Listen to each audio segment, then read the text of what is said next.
Bienvenue sur 1001 couleurs du leadership, le podcast qui célèbre la diversité et l'authenticité dans le monde de la gestion. Ici, nous brisons les stéréotypes et les fausses croyances autour du leadership. Comme quoi, les chemins ne sont pas tous tracés d'avance, tu n'as pas besoin de veston ou de diplôme pour devenir un super gestionnaire. À travers des histoires inspirantes et des partages d'expériences, on va explorer ensemble comment rester authentique, comment embrasser ta propre couleur et faire une vraie différence dans le monde qui t'entoure.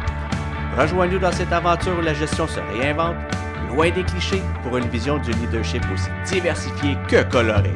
C'est parti! Bienvenue sur le premier épisode du podcast 1001 couleurs du leadership. Je sais pas si tu as eu la chance d'écouter l'épisode 0 ou tu commences direct avec l'épisode 1.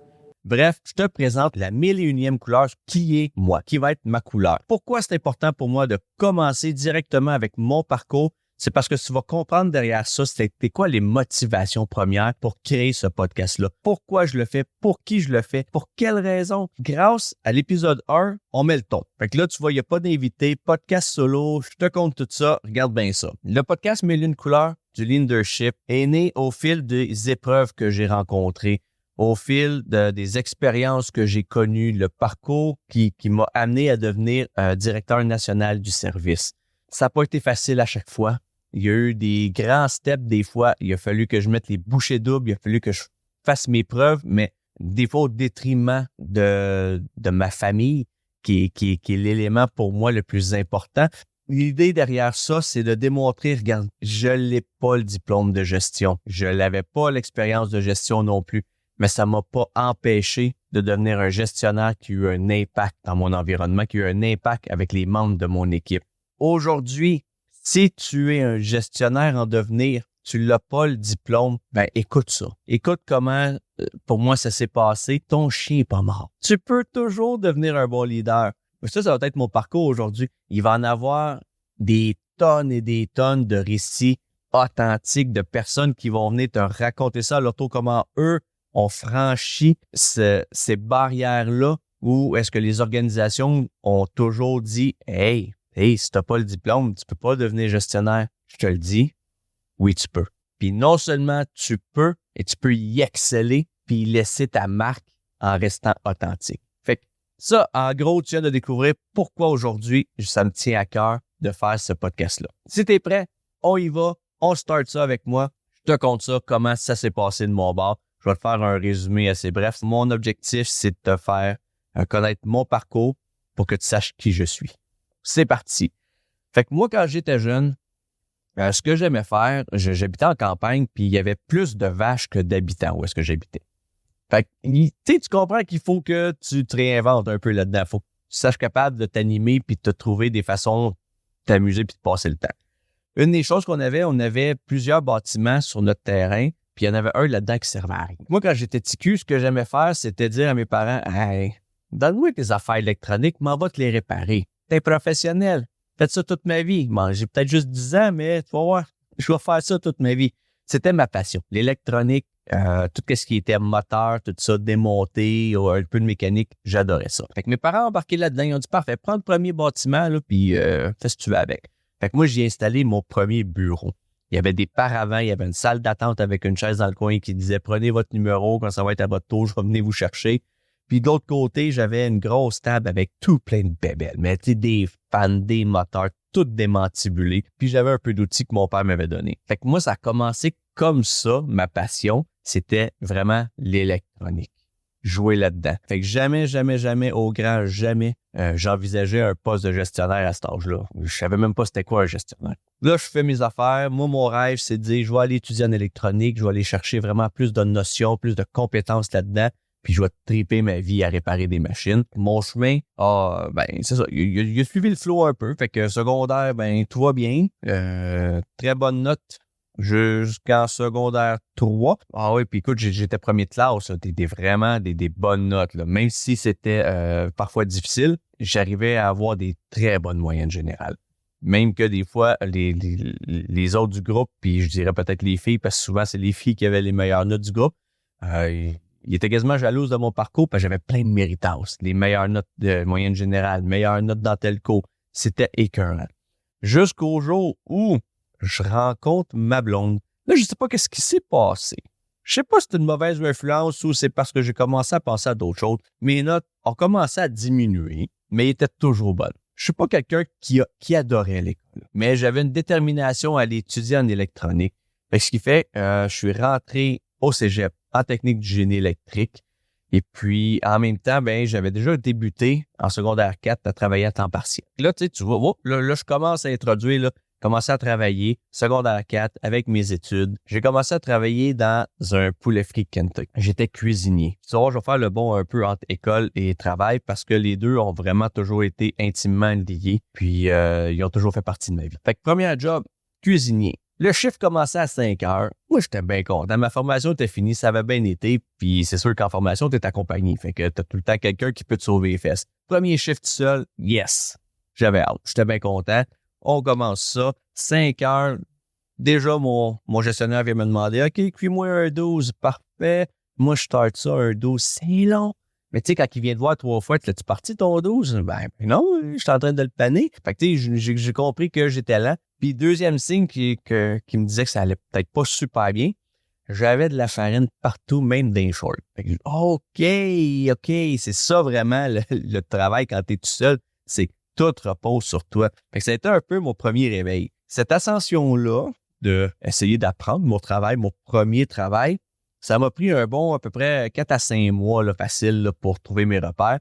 Mais j'ai tellement été en mesure d'améliorer mes temps, mes façons de travailler, que ça m'a libéré du temps, puis ça m'a permis d'aller aider les autres pendant une période de rush. Je te dirais, en 1 an et 2-3 mois, là, j'étais rendu chef d'équipe. J'avais fait mes preuves. Oh, là, j'étais chef d'équipe. Ça, c'est cool, tu sais. Chef d'équipe, je suis en charge du close du soir, fait que on fait le rush, le monde fait ce qu'ils ont à faire, puis tout le monde est content. Fait que les responsabilités ont commencé à rentrer parce qu'il fallait que tu t'assures que les clients soient bien servis puis que ça roule bien. Mais ça s'arrêtait pas mal. Au fil du temps, j'ai continué à travailler là, Kentucky, ça allait bien. J'ai signé mon premier contrat professionnel. J'étais assistant gérant au Poulet Frit Kentucky. Je sais pas combien à main levée peuvent se vanter d'avoir été assistant gérant au Poulet Frit Kentucky, mais je l'ai été. L'âge de 19 ans, j'ai signé mon premier contrat, puis j'allais au cégep à temps plein. Là, tu comprendras que j'avais pas de planification, j'avais pas une structure solide à l'époque. Je débutais dans tout. Puis le cégep était pas ma méthode d'apprentissage. J'ai pas tant trippé sur le cégep, pour être bien honnête. Il y avait plein de matières qui m'intéressaient pas. La technique génie électrique, j'aimais ça, mais encore là, le profil, c'était en télécom. Puis moi, la télécommunication, c'est pas ça qui m'accrochait. Moi, c'était d'avoir des mains, des moteurs, puis ainsi de suite, pas de programmer avec des codes binaires, hexadécimaux, puis ainsi de suite. Écoute, j'en parle, puis j'en ai encore des boutons qui me poussent d'en face. Malheureusement, la motivation au niveau de l'école est partie, mais je voulais aller de l'avant. Même si j'avais coulé 3 cours à la 3e session, je voulais aller de l'avant. Fait que j'ai lâché ma job à temps plein parce que je commençais à fatiguer pour me consacrer à mes études. Puis finalement, j'ai lâché mes études. Parce que reprendre les cours, ça commençait à être difficile. Puis comme je dis, à 18 ans, 19 ans, on n'a pas toujours la meilleure structure. Mon parcours s'est arrêté là, au Poulet Frit Kentucky et au cégep. Mais j'ai continué à avoir des petits job-ins à gauche, à droite. J'aime bien la restauration. J'ai essayé plein de choses, honnêtement. Puis aujourd'hui, je suis extrêmement content d'avoir tout fait ces petits jobs-là. Parce que ça m'a permis de voir plein de types d'organisations, des équipes différentes, la clientèle différente, des façons de faire différentes. Puis aujourd'hui, c'est tout mon bagage d'expérience qui me suit. J'ai trouvé ça écœurant. Même si c'était juste des jobs à temps partiel, moi, j'ai trippé. J'ai toujours continué à vouloir apprendre ma passion encore. Fait qu'à un moment donné, je travaillais sur les pistes de ski où je faisais la réparation. J'étais assistant mécanicien pour les BR, les dameuses à neige. Puis c'est là que j'ai rencontré une personne qui, lui, il réparait canons à neige. Puis il partait là tout seul avec ses outils. Il réparait le canot à neige. Il allait réparer le système hydraulique, ses dameuses. Je dis, où c'est que t'as appris ça? Où c'est que t'as appris à tout faire ça? Il dit, c'est bien simple. Il dit, j'ai fait un DEP en électromécanique. J'étais sérieux. Je dis, qu'est-ce qu'on apprend là-dedans? Puis il commence à m'expliquer le programme du cours. Je dis, oh, hey man, c'est solide. C'est ça. Hey, écoute, ça me faisait vibrer. Là, je tripais ma vie. Là, je venais de découvrir que ça existait, ça, du professionnel. J'avais jamais entendu parler de ça, mais un diplôme d'études professionnelles où tu apprends un métier. J'écoute, faut que j'essaye ça. Fait que, boum, je m'inscris là-dessus. Je fais mon DEP en électromécanique. J'ai tripé ma vie. Moi, c'est mon mode d'apprentissage. t'as les mains dedans, t'apprends un métier, tu fais rien, t'as pas de français, t'as pas de maths, t'as pas de philo, t'as pas rien qui vient complémenter. Tu te concentres sur ton métier. J'ai trippé ma vie, j'ai adoré ça. Là, j'ai commencé à travailler dans des domaines justement où mon diplôme d'électromécanique m'a permis, fait que les lignes de production sur l'alimentaire, les patates frites, des choses comme ça. J'ai travaillé sur des véhicules lourds, électriciens de véhicules lourds, des autobus. Mais il me manquait toujours un petit quelque chose dans mon parcours. Je me disais, Cordine, j'ai ça avoir de quoi inachevé sur mon CV. Puis ça s'appelle le cégep. Je reviens pas que mon cégep ne soit pas fini. Ça me trottait dans la tête. Qu'un bon matin, je disais à ma femme, je dis, écoute, je lâche ma job. Puis je me suis inscrit au cégep, je vais aller finir mon deck parce que là, ça me chicote. Puis bon, je dis pas que ça a plu à ma femme. Fait que j'étais quand même le salaire principal à l'époque. Puis elle s'est dit, regarde, OK, je te suis, je te fais confiance. Ma femme, elle avait déjà acheté une station-service, Shell. Parce que à la fin de son bac, tu sais, on nous dit tout le temps, oui, applique, tu vas voir, fais tes études puis ça va t'aider. Ouais, mais le problème, là, c'est que les organisations, encore, là, si tu n'as pas d'expérience, il y en a qui ne te donnent pas ta chance. Ma femme, elle avait envoyé des CV à pelleter. Personne lui a donné sa chance. Elle s'est dit, parfait, moi, je vais m'en faire ma chance. Fait que son patron, son gestionnaire à l'époque, son boss, il avait dit, écoute, t'as une bonne drive, tu connais le système, puis tu sais, t'as un bon leadership, je te verrais propriétaire d'une station-service. Puis elle, écoute, elle y a été all-in. Première station-service Shell, 25 ans, on achète ça. Puis, tu sais, on approchait de Noël en plus, là. Fait que là, ouais, je te dis, ça a été les premiers pas vraiment, là, dans le monde de la gestion, là. Là, on faisait la planification, l'inventaire, les horaires, l'embauche, la dotation, les finances. C'est une immersion, là, mais solide. Mais j'ai pogné la piqûre d'entrepreneuriat. C'est là que je me suis rendu compte que j'étais fait pour ne pas avoir de gestionnaire en haut de moi, que j'étais capable de faire ma propre business, de faire ma propre job, mon propre travail de façon autonome et responsable. J'ai trippé. Fait que ma femme, quand j'ai annoncé ça, j'ai dit, écoute, je lâche le job, puis je me retourne au cégep. Un bon 2 ans de cégep, c'est un bon investissement. Elle me dit, je te suis. All right. Fait que fais mon cégep. 2 ans, ça a été difficile. Très difficile, je vais être honnête, là. Tu sais, je te dis ça de même, là, je suis heureux aujourd'hui. Mais j'en ai bavé une estifie de shot là, pendant le cégep parce qu'à un moment donné, juste une anecdote rapidement, là, l'échelle, on n'avait pas d'employé de nuit à un moment donné. Pas de collaborateur. Qu'est-ce que tu fais dans ce temps-là? Tu peux pas fermer, tu peux pas mettre la porte, là. T'es ouvert 24/24, 7 jours sur 7. Fait que, all right, on fait les nuits. Fait que pendant 1 mois, ma femme puis moi, on faisait une demi-nuit, mais j'avais une job temps plein de jours aussi. Fait que ça commençait le dimanche soir, je jouais au hockey, je finissais, j'allais travailler jusqu'à 2h30 du matin, ma femme arrivait à 2h30, paf, elle prend l'eau, je m'en vais me coucher dans mon truck. Elle vient me réveiller à 6h30, je me réveille de mon truck, je mange un petit déjeuner vite, je m'en vais à la job, qui commence à 7h30. 7h30, je travaille jusqu'à 5h30, 5h30, je m'en vais à la maison, je soupe un peu, prends une douche, je me couche. Il est à peu près 7h15 quand je me couche. Je me lève à 10h. 10h, parfait, fais mon lunch, je pars. On va faire le premier chiffre, le premier quart de nuit. Premier quart de nuit, à 2h30, ma femme arrive. Boum! Transfert jusqu'à 6h30, je vais me coucher dans mon truck. Et voilà, écoute, pendant 1 mois comme ça.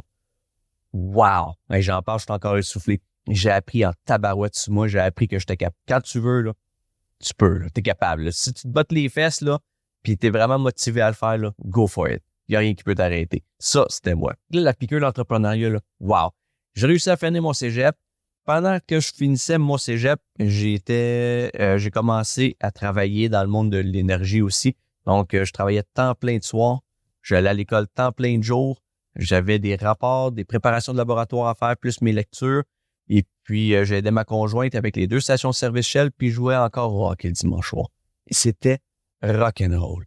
Puis là, le monde, tu sais, ça a même pas commencé encore mon immersion vraiment dans le monde de la gestion, là. Oui, les stations-service, mais quand tu rentres dans une multinationale, là, c'est une autre game. C'est une grosse game. Moi, je continue. Je travaille dans l'énergie. J'ai fini le cégep. All right, tout va bien. Entre-temps, on a vendu les stations-service parce que ma femme et moi, on voulait avoir des enfants. Puis le modèle de business qu'on avait, c'était difficile. Fait qu'on a décidé de vendre des stations-service. Ma conjointe s'est trouvé une job à temps plein. Moi, j'ai continué dans l'énergie. Puis c'est là que ça a commencé. Là, c'est là que j'ai vraiment commencé à faire mes premiers pas dans le monde d'énergie. Après 3 ans et demi à avoir travaillé dans la partie production dans l'usine, j'ai transféré au service. Et c'est là que j'ai eu ma première chance. Puis c'est pas que j'avais pas essayé avant. Je refais un petit bond en arrière. Pendant que je travaillais dans la production, j'avais appliqué pour un poste de contremaître. Et puis, j'avais passé les tests de psychométrie, j'avais fait les entrevues, tout était là, on m'a pas retenu. Mais j'ai OK, c'est parfait, écoute, gars, c'est pas grave, on peut pas tout avoir dans la vie, puis ça me va. Par contre, je demande aux ressources humaines, qu'est-ce qui me manque pour éventuellement devenir gestionnaire, contremaître? Elle dit, ouais, mais c'est ça, tu sais, t'as pas le diplôme, fait que c'était difficile de te faire passer. Fait qu'on a passé quelqu'un d'autre qui avait un diplôme, mais t'as un super gros profil. Honnêtement, la psychologue, elle l'a dit, tu es un candidat là vraiment à miser, à haut potentiel, mais vu que tu n'avais pas le diplôme, tu n'as pas passé. Tabarouette. OK. Je dis, regarde, on y va. Mais moi, dans ma tête, le premier réflexe qu'il dit, là, c'est tu m'as considéré, tu m'as fait passer tous les tests, toutes les entrevues, parce que tu croyais que j'étais fait pour le poste. Puis au final, tu me dis, ouais, ben c'est ça, tu n'as pas le diplôme, fait que tu peux pas. Ouais, mais j'étais la même personne qu'au début. J'ai pas changé en cours de route pendant le processus d'embauche. Je veux dire, pendant le processus de sélection, j'étais la même personne qu'au début. Puis tu me stoppes. Tu me dis non parce que j'ai pas le diplôme. Là, dans ma tête, ça a fait, ben voyons donc. Celle-là, je l'ai pas compris. Honnêtement, j'ai eu de la misère à la digérer. Tu sais, je veux dire, t'investis dans le processus de sélection, tu me fais passer des tests, la psychologue confirme que je suis un bon candidat. Je dis, OK, parfait, ça veut peut-être juste dire qu'il y avait un candidat peut-être meilleur ou qui remplissait plus les critères. Parfait, je la comprends. Mais je digère mal le fait qu'on me dise que c'est parce que j'ai pas de diplôme. Fait que là, je reviens. On était rendu où j'ai fait le bond dans le département service. Puis c'est là que quelqu'un m'a tendu la main, m'a donné ma chance. Mais là, quand je te dis m'a donné ma chance, là, je viens de te dire j'ai été retranché parce que j'avais pas de diplôme. Je l'avais pas plus le diplôme pour là. Puis c'était pour un poste encore plus haut placé. Parce que c'était pour un poste de directeur pour l'Est du Canada au complet et pas simplement contremaître dans l'usine. Fait que le step était déjà beaucoup plus gros, mais on me considérait pareil.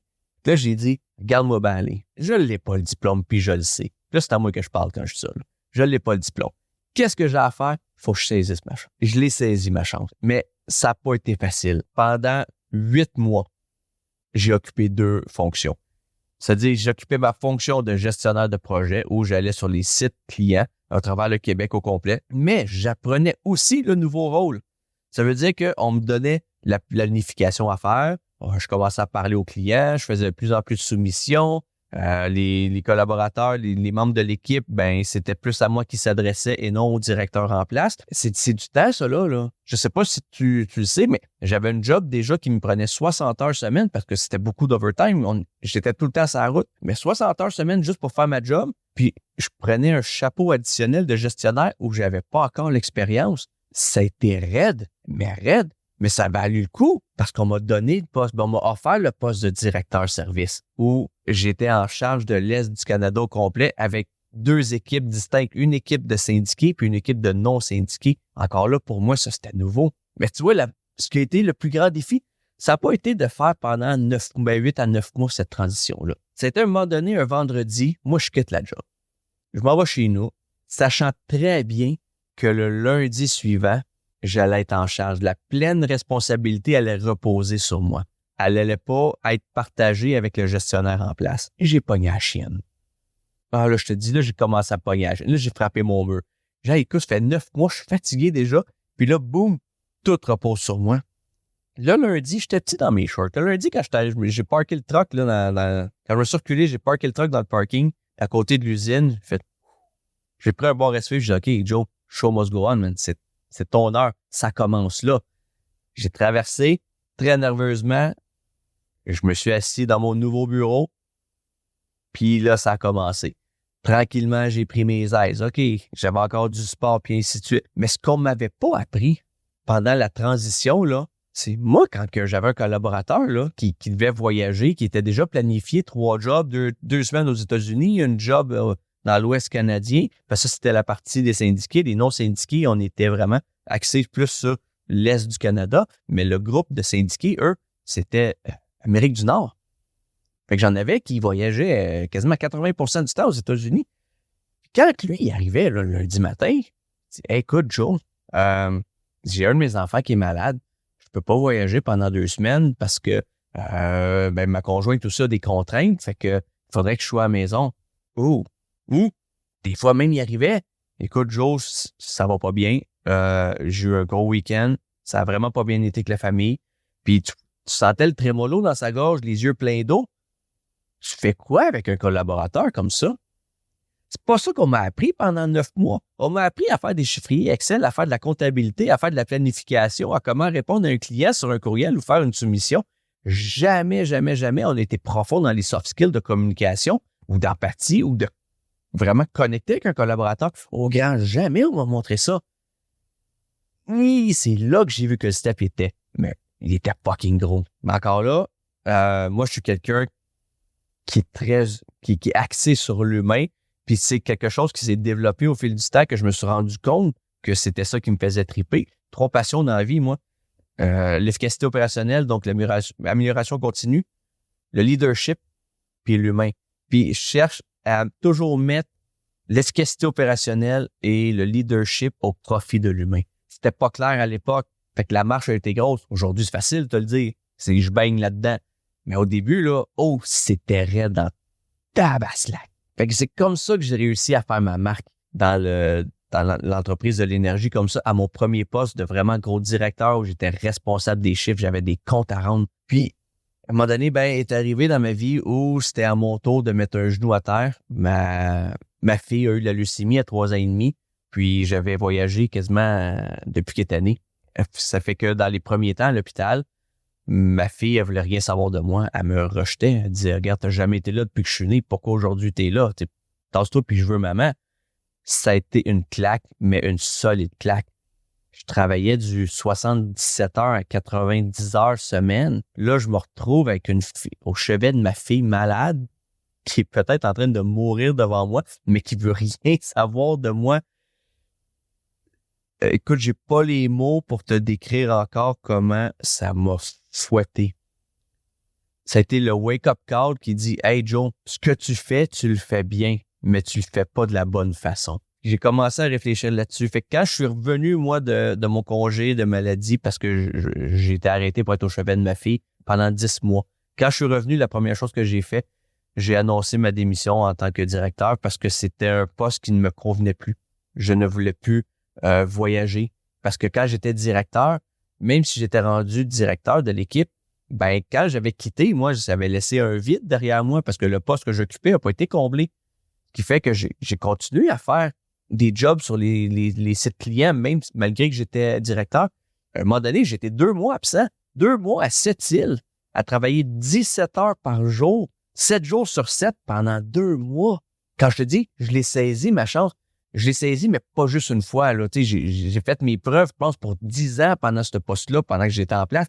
Mais je me suis prouvé tout ce que j'étais capable de faire. Quand je suis arrivé, puis j'ai dit, non, regarde, c'est plus un modèle qui me ressemble.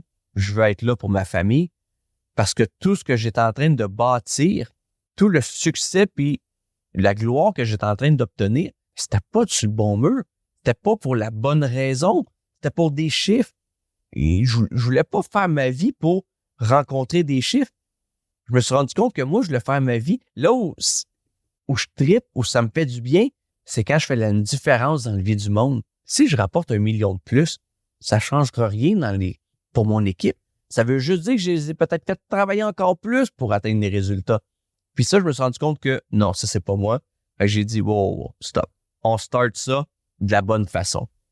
Maintenant que je savais que tout ce que j'étais capable de faire, puis j'avais prouvé dans l'entreprise, là, l'entreprise, quand j'ai dit, moi, je vais quitter mon poste, on a 2 options. Je reste au sein de l'entreprise, vous conservez mon expertise, mon expérience, ou je quitte ailleurs. C'est tout. Et je vois pas d'autre solution. Et puis, on s'est entendu. On m'a trouvé un poste à l'interne qui s'était libéré. Donc, j'ai commencé à travailler dans une autre équipe au sein du même département.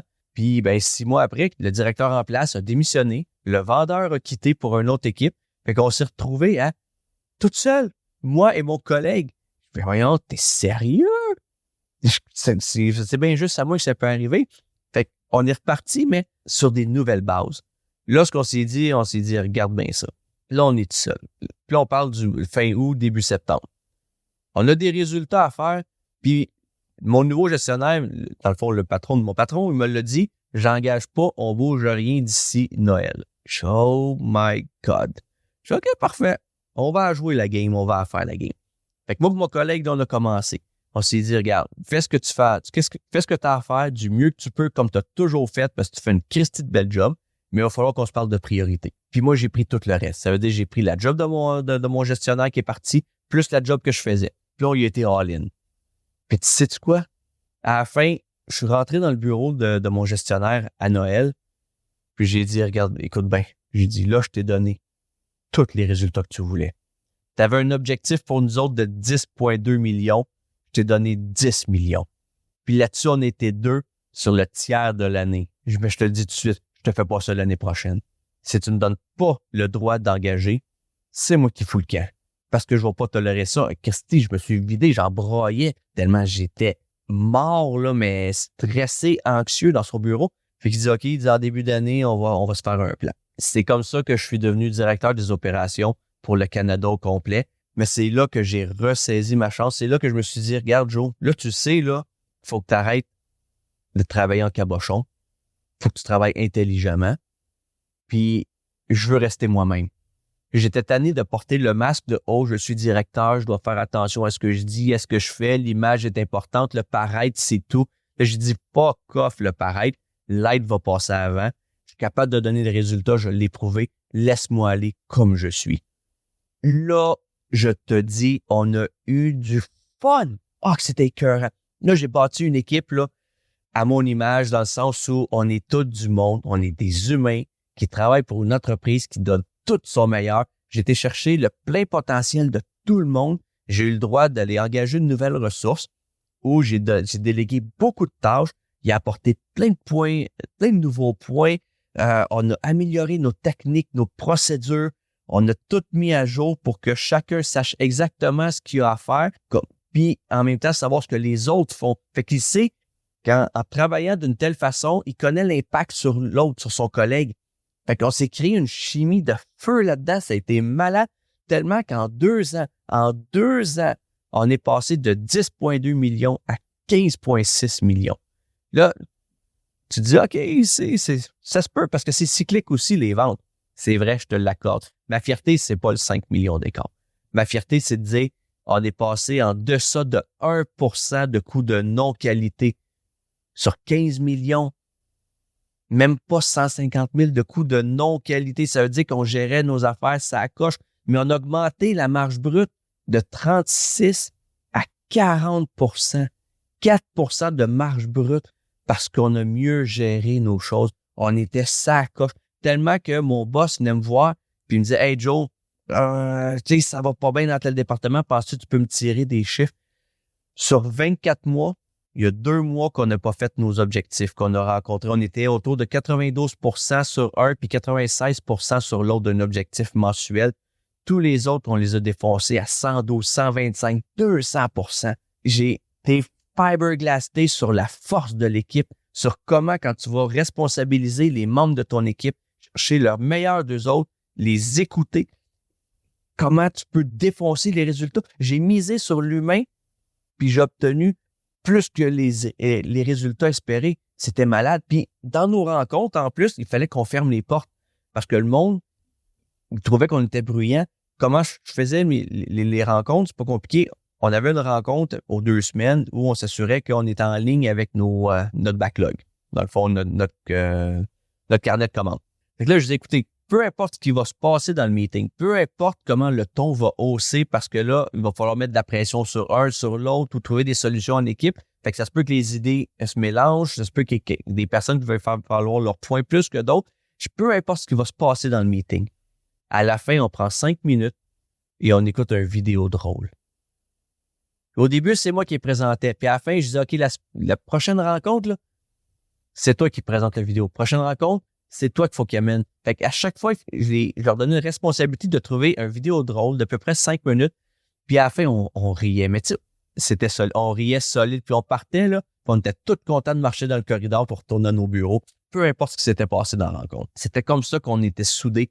On arrivait à se dire, hey, guys, wow, là, il y en a un, ça marche pas, là. Il y en a un de l'équipe, là, il est bourré. Il est en retard. Faut qu'on l'aide. Fait qu'on allait tout débourrer, on allait l'aider lui, on mettait l'accent sur lui, c'était notre goulot, on allait éclairer. Quand il repartait, on repartait tout le monde. Toute la machine était huilée comme ça, c'était malade.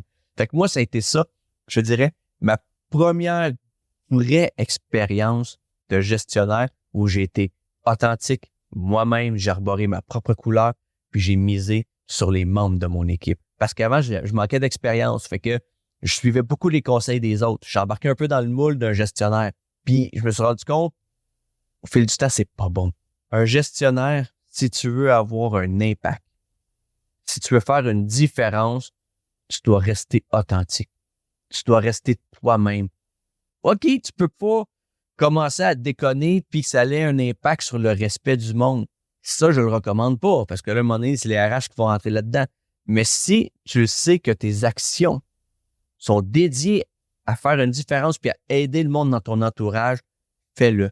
Puis s'il y a des gens qui viennent te dire « Non, c'est pas comme ça qu'on travaille ici », regarde-les puis tu lui dis « Donne-moi une chance, laisse-moi essayer, puis je te garantis que tu vas avoir des résultats plus que qu'est-ce que tu me demandes là. » Moi, quand que mes collaborateurs viennent à cette heure dans mon bureau, là, ils arrivent parce que j'étais encore directeur, gestionnaire encore récemment là, pour le service. Je viens de changer de fonction pour être responsable d'efficacité opérationnelle. Puis là, je traite ma vie parce que là, j'aide tout le monde. Là, on a une visibilité, une vue d'ensemble, puis je tripe avec tout le monde, puis je les aide à améliorer leur méthode de travail.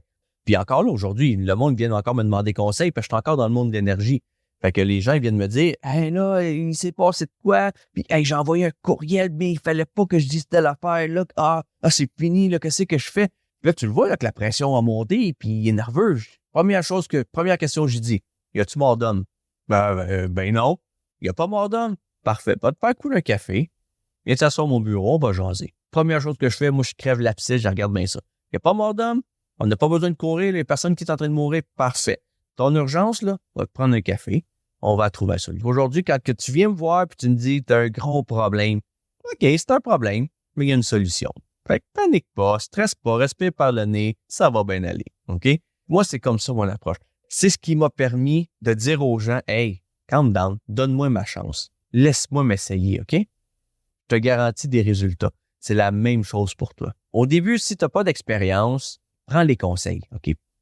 Je te le dis tout de suite. Je te disais tantôt, on embarque dans le moule, c'est pas bon. C'est pas que c'est pas bon. Au début, tu as besoin de conseils, tu as besoin d'être guidé, dirigé, d'être éclairé dans tes décisions. Plus tu vas prendre l'expérience, donne-toi le droit d'être toi. Donne-toi le droit de faire valoir ton point, tes opinions. Moi, c'est ce que j'ai fait. Puis du moment que j'ai décidé de le faire, quand j'ai gagné cette confiance-là, ça a tout changé dans ma vie. Ça a été le game changer qui m'a permis justement de rester authentique. Aujourd'hui, le podcast, là, ce que je veux démontrer avec ça, c'est le MBA, le papier, ce fameux papier-là, là, c'est un bel accélérateur, OK? Parce que quand on me l'avait dit, là, dans le temps, je te refais une parenthèse de quand je reviens, quand on m'a dit, t'as pas le diplôme, fait que c'est pour ça que j'ai pas eu le poste de contremaître. Moi, dans ma tête, le premier réflexe, ça a été, fine, je vais aller le chercher. Je vais aller chercher mon MBA ou le diplôme qu'il me demande. Comme ça, je vais avoir ma chance. Mais le MBA, là, c'est pas fait pour tout le monde. Un, c'est un gros investissement d'argent. Deux, c'est un gros investissement en termes d'effort, de temps. C'est un gros engagement. C'est énorme. C'est pas donné à tout le monde. Moi, je te l'ai dit, le DEP a changé ma vie sur le mode d'apprentissage. Je l'ai été dernièrement à l'université. J'ai été chercher un programme court pour devenir formateur en milieu de travail, pour aller chercher mon agrément de formateur. Je l'ai aujourd'hui, je l'ai fait. Est-ce que, par contre, l'université, c'est mon mode d'apprentissage? Non. Non, je l'ai fait. Je trouvais que on n'était pas assez dans le monde réel, dans la pratique, tu sais, dans le day-to-day, dans ce qui se passe pour vrai. J'ai eu plein de notions, c'est un bel accélérateur. Mais quand j'arrive dans la vraie vie, là, Colin, pas si facile que ça à appliquer, hein. Le MBA, c'est la même chose. C'est énorme, c'est un bel accélérateur, c'est un gros atout, puis oui, je le recommande. Mais si t'es pas fait pour ça, ben, force pas la note non plus. Il y a d'autres façons de devenir un super gestionnaire. Il y a des formations à l'externe, c'est ce que j'ai fait. Moi, j'ai suivi des formations lors de prendre la parole en public. Je suis devenu un coach certifié des principes du succès de Jack Canfield parce que ça, c'est un livre qui me parle. C'est plein de beaux succès appliqués dans le développement personnel, mais en tant que gestionnaire, est excellent. y a plein de principes qu'il faut que tu appliques. Je suis devenu ceinture noire en Lean Six Sigma, en amélioration continue. J'ai fait la formation universitaire. J'ai fait des formations sur la confiance en soi aussi. J'ai été chercher la programmation neurolinguistique, comment connecter, les modes de langage, de compréhension. J'ai été quand même chercher des formations complémentaires pour m'améliorer en tant que gestionnaire. Les études, c'est important. Les certifications, c'est important. Est-ce que ça devrait être la base sur laquelle les organisations devraient faire leurs critères de sélection? Non. Surtout pas en temps de pénurie de main-d'œuvre qualifiée. Mais il faut toujours que tu sois ouvert à apprendre. C'est comme ça que tu vas pouvoir devenir un gestionnaire avec un peu plus d'impact parce que le savoir-être, c'est une chose, mais il faut aller chercher des savoirs pareils. Moi, aujourd'hui, je te l'ai dit, je suis responsable de l'efficacité opérationnelle dans une entreprise de l'énergie, mais ça fait déjà ça fait au moins 2 ans là, que mon entreprise Objectif Humain, elle est là avec la formation Leadership. La formation Leadership, c'est former les leaders de demain. C'est enseigner un savoir-être, mais on jumelle ça avec du leadership, donc les concepts de leadership et d'amélioration continue de l'efficacité opérationnelle. Donc, je mêle les deux. Donc, Leadership pour Lean Management et Leadership pour Leadership. Moi, maintenant, c'est la formation que j'offre. Au mois d'octobre, parce que là, au moment où je tourne cet épisode de podcast, c'est le lancement de mon podcast 1001 couleurs du Leadership. Il va y avoir le livre qui sort en octobre 2024 qui va être sur le Leadership.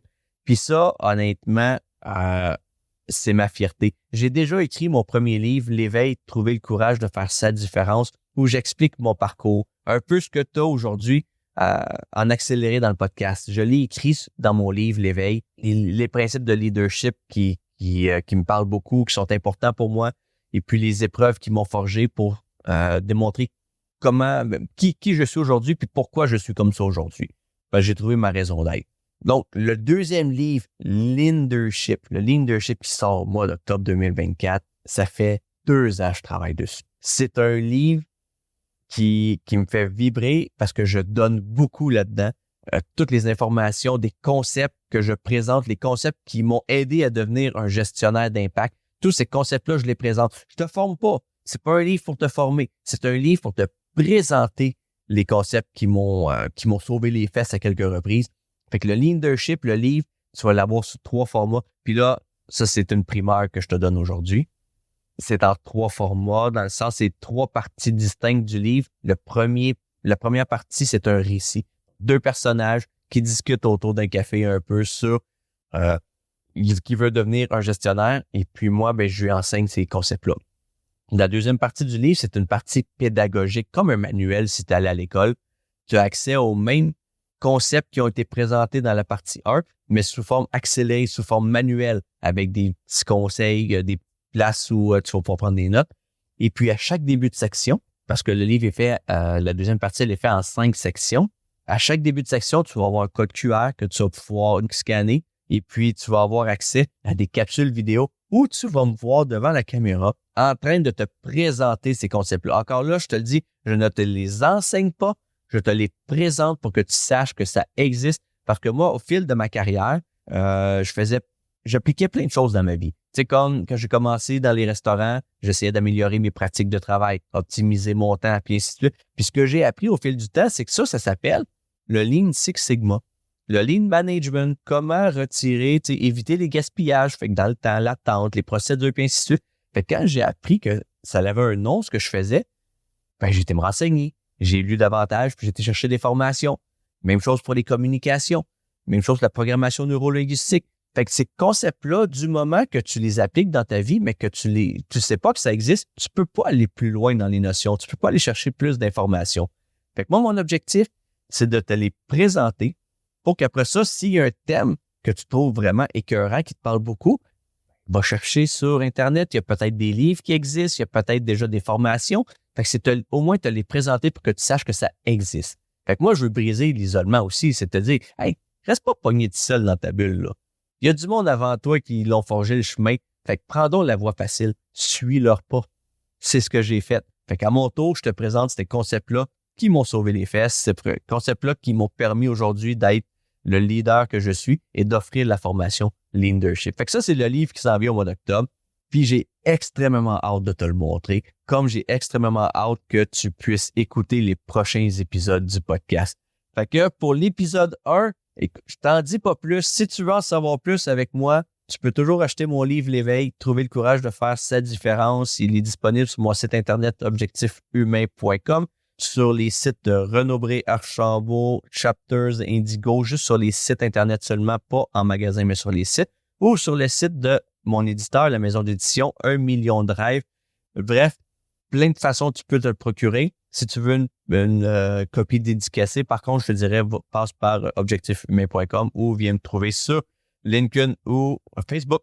Je suis aussi présent sur les réseaux sociaux. Alors, j'espère que maintenant tu me connais un peu plus. J'espère que le parcours que j'ai décrit, peut-être que tu te reconnais, peut-être que tu te reconnais pas.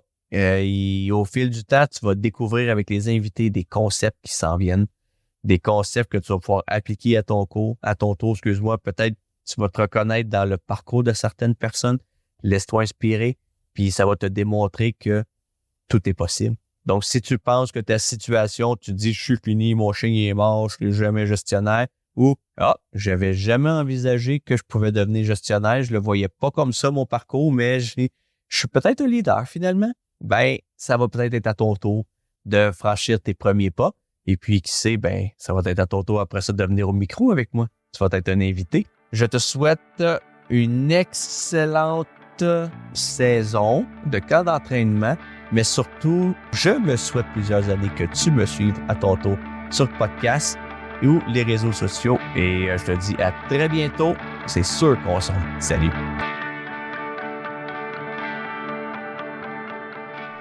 J'espère que cet épisode t'a plu et t'a permis de t'inspirer dans ton rôle de leader. Si tu as aimé, n'oublie pas de t'abonner pour ne pas rater aucun épisode. N'hésite surtout pas à partager afin de faire grandir notre communauté de leaders. Si tu as une histoire à partager et que tu aimerais devenir un invité du podcast, n'hésite pas à me contacter via les informations disponibles dans les commentaires. À la prochaine. Bye bye.